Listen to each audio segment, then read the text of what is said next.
दिनों में धन की ही बात होती है और लोग माँ लक्ष्मी की पूजा करते हैं ताकि सारा साल धन बना रहे। बहुत सारी रेमेडीज की जाती हैं इन दिनों में, सफाइयाँ की जाती हैं, धनतेरस के दिन मेटल भी खरीदा जाता है। आखिर क्यों होता है इतना स्पेशियस और क्यों किया जाता है ये सब? आइए जानते हैं। आज मेरे साथ मैं जैस्मिन जैस आपको बताने वाली हूँ दिवाली की तैयारियों में और क्या क्या शामिल करें जिसकी वजह से आपका ना सिर्फ धन बरकरार रहे बल्कि गुड लक, नेम, फेम सब बना रहे। सबसे पहले स्टार्ट करते हैं हम दिवाली की सफाई से। तो दिवाली की सफाई जो कुछ दिन पहले से ही स्टार्ट हो जाती है, उसमें हम क्या शामिल करें कि और स्पेशियस हो हमारे लिए। सबसे पहले हम दिवाली की सफाई में अपने घर से क्लटर निकालें, जो कि सभी करते हैं, लेकिन याद रखिएगा सिर्फ धूल मिट्टी साफ नहीं करनी और घर का सिर्फ रंग रोगन ही नहीं चमकाना, बल्कि क्लटर क्लियर करना है। यानी कि जो चीज़ें आप यूज़ नहीं कर रहे, खास तौर पे इलेक्ट्रॉनिक सामान जो आप यूज़ नहीं कर रहे, उसको घर से बाहर निकालिए। अपनी छत ज़रूर क्लीन कीजिए, टेरेस पे जाइए, वहाँ देखिए जो भी सामान जो आप यूज़ नहीं कर रहे उसको ज़रूर निकालिए, क्योंकि छत पे पड़ा हुआ सामान हमेशा दिमाग पे पड़े हुए बोझ की तरह होता है। अगर आपकी छत पे सामान पड़ा हुआ है तो वास्तु कहता है आपको माइंड में बिल्कुल भी क्लैरिटी नहीं होगी, हर चीज़ के लिए आप कंफ्यूज हो जाएंगे। सो डीक्लटरिंग ज़रूर कीजिए। इसके अलावा कोई भी खिलौने जो बच्चे नहीं खेलते हैं, उन चीज़ों को भी आप डिस्पोज ऑफ कीजिए।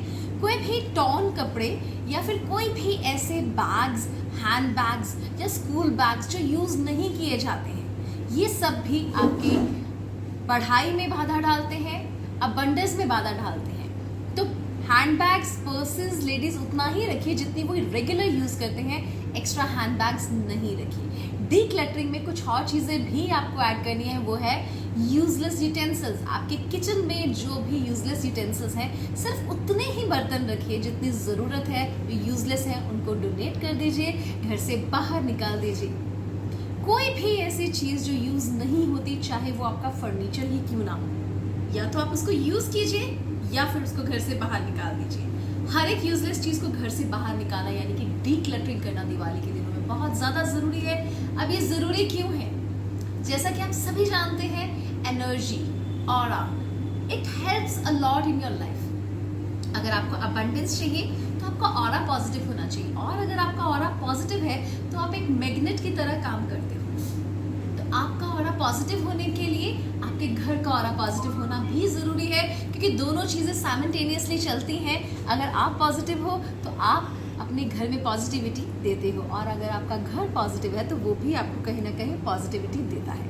तो अपने अंदर के थॉट्स को डीक्लटर करना इतना मुश्किल है और ये किया जाना इतना आसान नहीं है, इसलिए दिवाली के दिनों में अपने घर की सफाई कीजिए। इसकी वजह से आप खुद देखेंगे आप बहुत लाइट फील कर रहे हैं। कभी महसूस तो किया ही होगा कि जब भी सफाई होती है घर में, उसके बाद आप बहुत हल्का हल्का और हैप्पी फील करते हैं। सेकेंड स्टेप पे आते हैं, धनतेरस के दिन क्या करना चाहिए।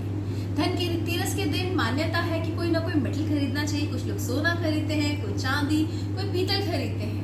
लेकिन अगर कुछ लोग ऐसा नहीं कर सकते, उनके लिए धनिये के बीज या फिर हरा धनिया खरीद कर लाना बहुत ही स्पेशियस है। माँ लक्ष्मी को अगर आप हरा धनिया ऑफर करते हैं, वो भी बहुत ही स्पेशियस माना जाता है। तो धनिया जो है अबंडेंस का प्रतीक माना जाता है।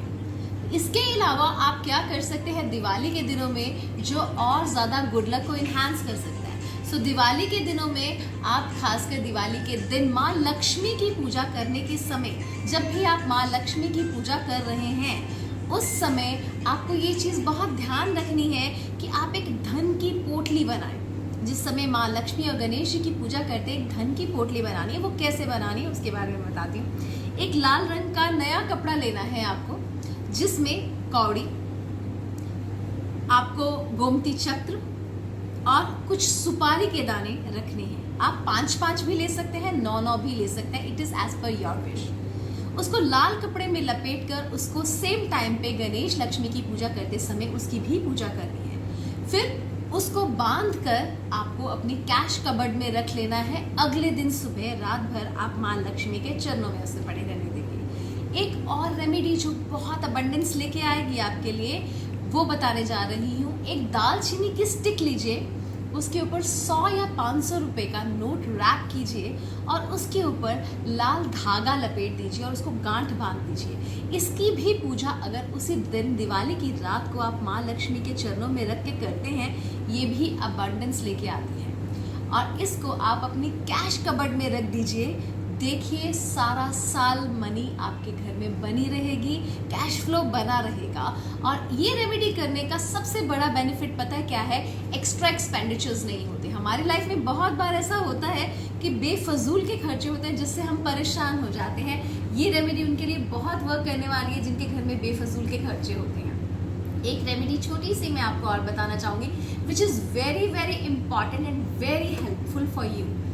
तो आप लेंगे 7 मोर के पंख, दिवाली वाले दिन ही खरीदने हैं आपको मोर के पंख, और उनको भी आपको पूजा स्थान में रखना है जहां आप लक्ष्मी और गणेश की पूजा कर रहे होंगे, उसी स्थान पे रखना है। और उसको लगाना है आपको अपने घर की साउथ वॉल पे।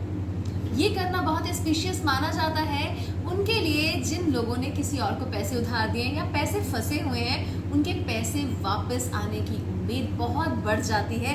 लेकिन दिवाली नाइट पे ऐसा करने से ये रेमेडी और ज़्यादा पावरफुल मानी जाती है। कार्तिक की अमावस्या बहुत पावरफुल मानी जाती है, अंधेरी रात है, लोग इस रात का पूरा साल इंतज़ार करते हैं, तांत्रिक इस रात का पूरे साल इंतज़ार करते हैं और पंडित भी इस रात का पूरा साल इंतज़ार करते हैं। माना जाता है कि पॉजिटिव एंड नेगेटिव एनर्जीज इस रात को धरती पे मौजूद होती हैं और जो भी आपकी मनोकामना है इस रात को वो पूर्ण होती ही होती है। तो मेरी ये एडवाइस रहेगी कि इस दिवाली पॉजिटिव रहिए, सात्विक उपाय कीजिए और पॉजिटिव एनर्जीज को अट्रैक्ट कीजिए। Happy Diwali to everyone.